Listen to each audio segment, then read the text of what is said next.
Mataksngi Paiem Ainam ni Syiem jong Hima Mylliem wa Shimti biang ya keket kumus ba Pura jong Hima Mylliem ha ka jing yalang ba sakilang da ofisa naga Council Autonomous Council bat kumju acting Syiem barim Hima Mylliem Paiem Alban Frederick Syiem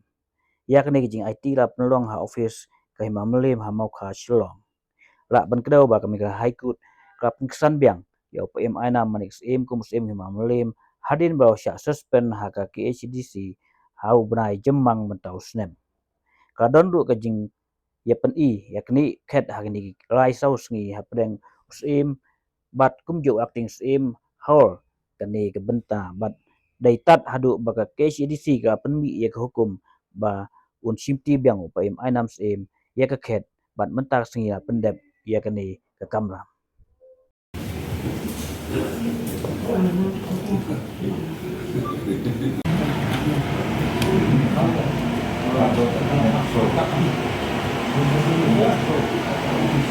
Malaysia kehadian bah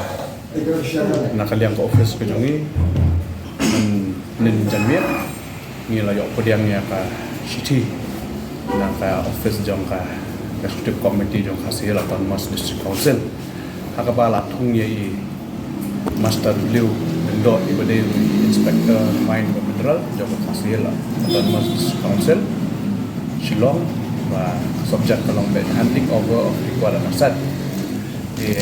abai di bagani dan nakaliang jong ngiru mendagasni hakapor kadwi bejihi habala idon lang rui acting Syiem barim i ba Alban Frederick Syiem nanta manga komusi Pura jong Mylliem ding don mang Syiem kena bat baroki bakra di balaiwan mensakilan kanika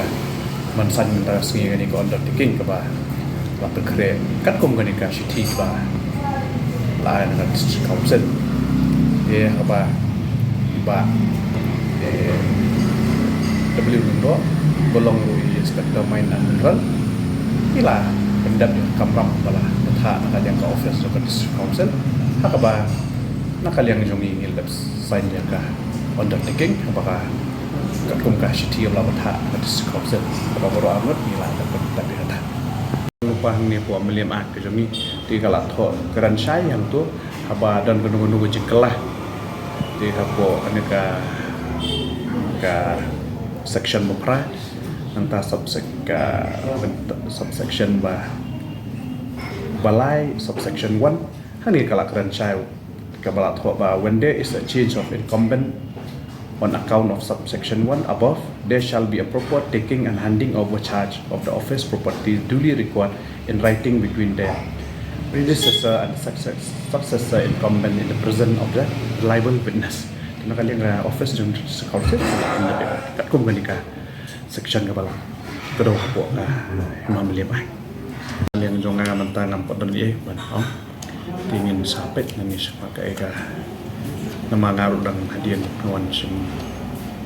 di yang atas yang kini sini dengan spek ya kayak supporting documents, nah dok sudah spek lu, dok sudah.